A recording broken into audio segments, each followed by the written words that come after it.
God bless you, everybody. Um, so I just want to tell you about this dream that I had yesterday. It was a really beautiful dream. Um, it starts out though a little bit scary. I was by a riverbank, and I was watching a bus fall over the side of a bridge into the river, and I saw the people in the bus split up in two groups. When they got out, I was when they got out, I was just very pleased to see that the water didn't go over their heads. So it was like, whether you could swim or not, all you needed to do was to walk, because it was like waist deep. And so some of the people went to the right, some of the people went to the left. um the people that went to the left, I don't know what they were doing. Looked like they were building something or something. They were doing something in the water, which kind of seemed odd to me. It was just like, y'all just got out of an accident. You need to, seek some medical attention or whatever, or get with the rest of the group. But it just seemed like there was the people that went to the left kind of parted from their original group. And so I'm looking at all this, and I'm concerned but relieved that nobody drowned. As I'm looking at this, I see out of the corner of my eye this huge lion coming towards me, and he's walking towards me. And mind you, there's no fear in me when I see this lion. It's just you know more of a wonder in me, like, okay, wow, where this lion come from? And it was just huge, not like the typical lion that you would see. um Not that I've ever seen one up close, but if you've been to the zoo, it's not like the typical lion that you would see. They're big, but they're not as big as they were in my dream. So the lion is walking towards me, and he gets really close, and he's about to like bypass me. But before he can walk away from me or past me, I reach out and I put my hand in his fur, and I lay my head on his belly, and he's still standing. And I just kind of melt into this lion. I just kind of melt into this lion. And I think by me, telling you the dream, you can recognize who this lion is. Because when you have a dream, this is what I find. Maybe it's different for others, but this is what I find. When you have a dream about Jesus, you just know. There's no interpretation needed. When Jesus shows up in your dream, when Jesus visits you in your dream, you just know it's him. It's just a knowing. And so I laid my head on his belly, and the lion began to speak.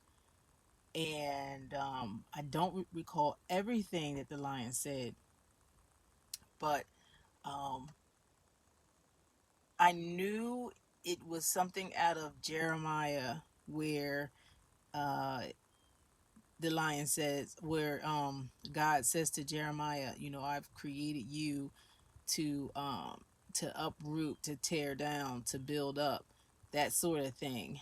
And then after the lion finished saying that, the last thing that he says is, keep no, he says, concentrate on me, concentrate on me. And I remember thinking in the dream, I know you're going to go. Like, I don't know if you guys ever experienced this, but when you get around Jesus, it's just such a a warm, beautiful feeling. And it's like, you know, he's going to go. You know, he doesn't stick around. Like, and it's just like, no, like, it's just like you had those, those dreams, and you're just like, no, don't go. You just want to stay there forever. And that's what it was like. It was just like, oh gosh, I know this is about to end, and you are about to leave. And by what I mean leave, like, I how to describe this? Like, while I was having the dream, I didn't know that I was having the dream. In other words, it wasn't like a lucid dream, but I knew in the dream that I knew that the dream was going to end. If that makes sense. Like, I knew that whatever this was that I was having right now was going to end. And sure enough, that was the end of the dream. And I woke up feeling like, oh God, I just want to be with you. I woke up feeling like I just want to be with you, you know, in his presence.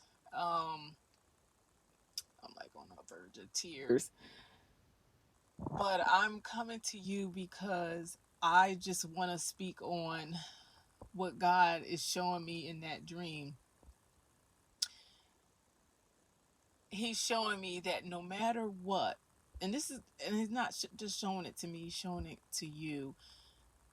He's saying that no matter what happens, no matter what trouble that happens in the world, no matter what division is going on, no matter what distractions that we see going on, no matter what, no matter what trouble come what may, you have to keep your eyes on Jesus.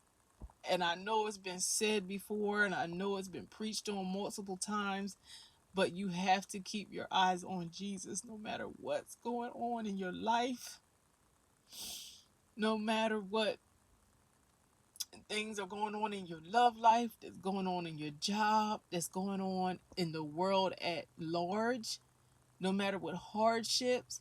And you know what? No matter what good things are going on in your life, because sometimes that could take you away from Jesus more than the trouble, more than the issues of life. Sometimes things could be going so well in your life that you take your eyes off of Jesus. So it's not just the bad things.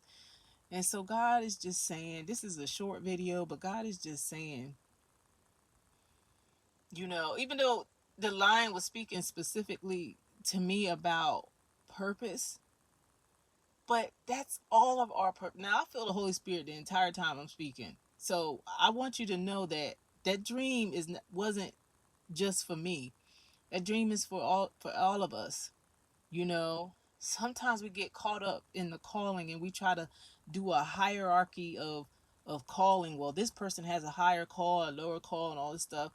There ain't no such thing. I don't believe in that. I believe we all have a high call, and I believe we all are sent to tear down things that are not right. We all are sent to build up things. We all are sent as agents of change from the kingdom of heaven to do what the kingdom of heaven's will is here on earth.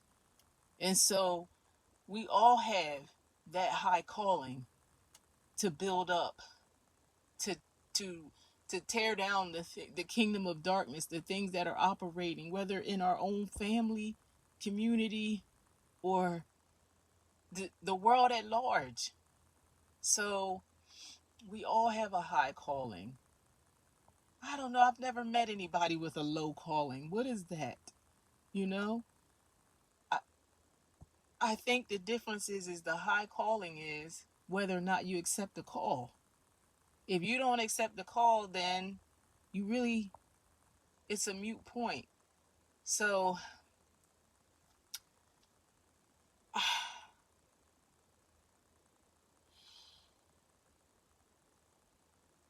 I just love you guys, and I hope you have a blessed day. And May you just feel the presence of the Lord today. May he just wrap you in his arms. And may you keep your eyes on Jesus. That's the crux of the message. That's what he's saying. Is keep your eyes on him. And to break that down, what does that mean? Because you can go deeper, you know? You could go into, that reminds me of the scripture where Peter was on the water. He called Peter out to the water. And like I said, I know this has been preached 1,000 times over. But when Peter was on the water, he called Peter out of the boat and he went on the water. And the moment that Peter started thinking, what? I can't walk on water. The moment he took his eyes off of Jesus, that's the moment he started to sink. And it's the same thing with us. The moment we take our eyes off of Jesus, we start to sink. We start to sink into depression. We start to sink into oppression. We start to sink into all manner of just things that are just not good for us. We start to get stressed out because we took our eyes off of Jesus. We got to realize that God is so much more powerful than any circumstance or issue. And I'm guilty because I do it all the time. Oh my gosh, God, I get all freaked out. This is happening. That is happening. I get all freaked out when I know every single time God has brought me through.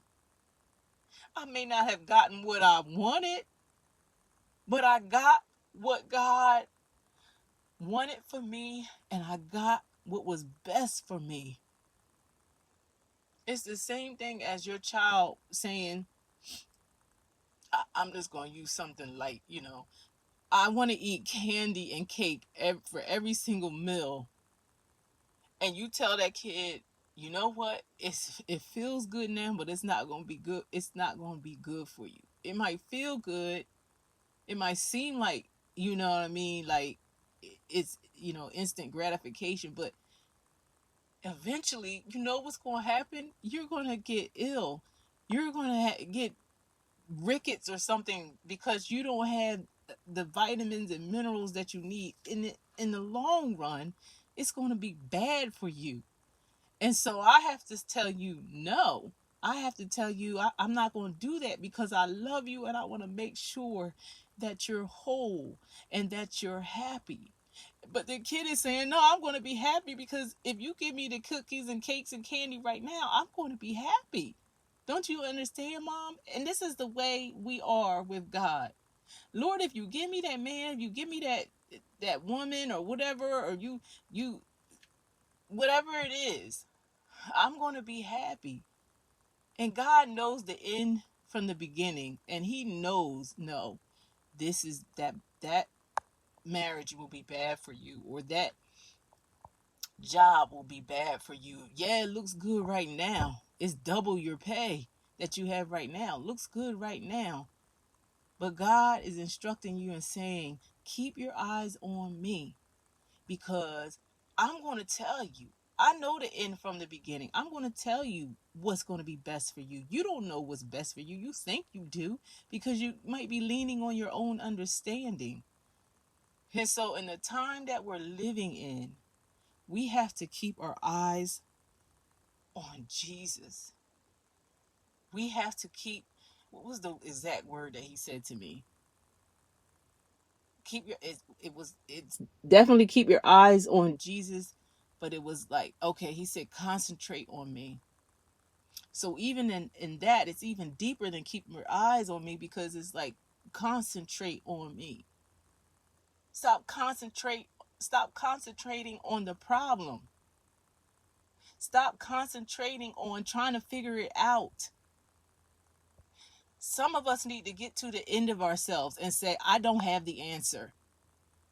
I don't have the answer. I know who does. I'm going to concentrate on Jesus and I'm going to follow his direction. Joyce Meyer always says this, I pray and then I obey. People pray about the problem, but then they don't obey or follow the direction that God gives you. And a lot of times what God says, a lot of, well, it just, in my life, I don't know about anybody else. A lot of times when I have issues or problems and I'm like, God, what do I do? You know what he'll tell me? Take your hands off of it. Take your hands off of it. And so that's what God might be telling some of you now, is to take your hands off of it. Stop trying to get in the mix and figure it out and do whatever it is that you think you can do to make it right or to make it the way that you want it to see happen. Take your hands off of it. God is working it out. But if you in the mix trying to manipulate and do whatever it is that you're trying to do, then he can't get in there and work it out. It might not be exactly what you wanted, but it's what's best for you. And some of us are like, well, God, I don't understand why my marriage failed, why this happened, and God, I've been praying for this and that and the other thing, and God is just saying, you know what? You have no idea what I saved you from. You have no idea of what I saved you from. And so, these things are hard because our heart and our soul wants what it wants, you know. But the same, like the example that I gave about this kid, wanting, ice cream and cakes and cookies and stuff like that. You as the parent know better. You know what's good for your child. And you ain't just gonna let them do whatever they want to do, Is and cakes and cookies and things is just like a slight example. God bless everybody. I love you.